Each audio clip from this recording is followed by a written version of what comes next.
Well, we begin today's program in Uganda. A by-election is scheduled to be held today on Wednesday in the town of Arua. There's been tension in the area following violence that occurred during campaigns on Monday evening when opposition supporters threw stones at President Yoweri Museveni's convoy as he left a campaign rally. Security forces intervened and the resulting clashes left one person dead.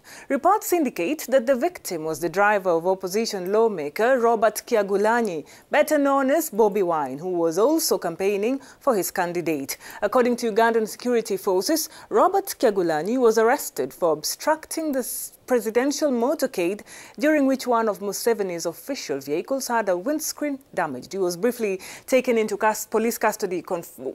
He was actually taken into police custody on Tuesday morning, and police confirmed on Tuesday morning that they no longer had him in their custody. His whereabouts are known.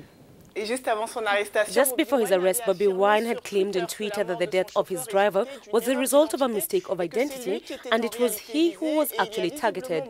And there are obviously a lot of deaths around this by-election that is normally scheduled to take place this Wednesday, August 15th.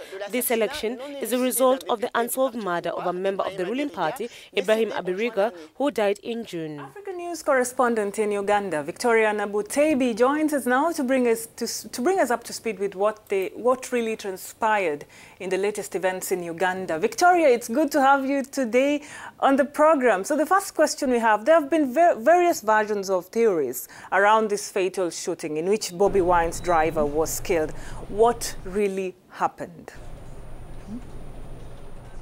Well, President Museveni and Robert Kyagulanyi, commonly known as Bobi Wine, were in Arua municipality to canvass support for their candidates ahead of the by-election that will be happening today.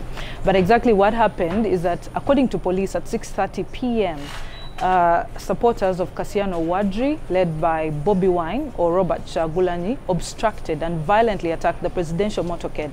Now, during this attack, one of the cars of the presidential motorcade had the windscreen smashed totally, and this called for security intervention. We saw tear gas was fired, shootings went ahead just to calm the situation and the chaos that took place in Arua municipality.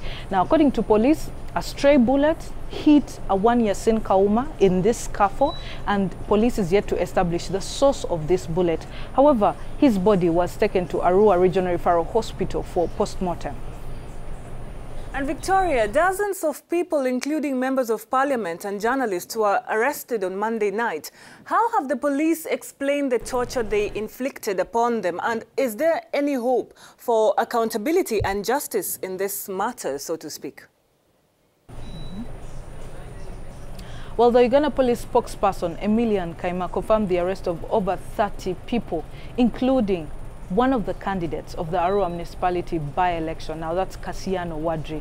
Then also Bobi Wine, or Honorable Robert Kyagulanyi, who's the Chadondo East legislator, and other MPs.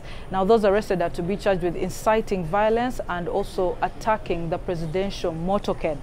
Then the two journalists who were arrested, Herbert Ziwa, an NTV journalist, together with his camera person, were charged with inciting violence and causing damage to properties. But this was before they were released on police bond. And Victoria, and this is the last question. Today is when voters in the town of Arua will be heading to the polls to elect their member of parliament. Do you think these incidents will affect the by-election process in any way?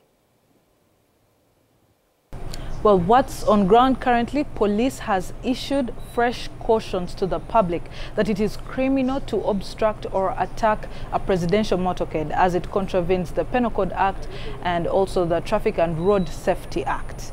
Otherwise, the by-election is on as planned. Police has heavily deployed. They are ready to deal with anyone who will disrupt the voting process.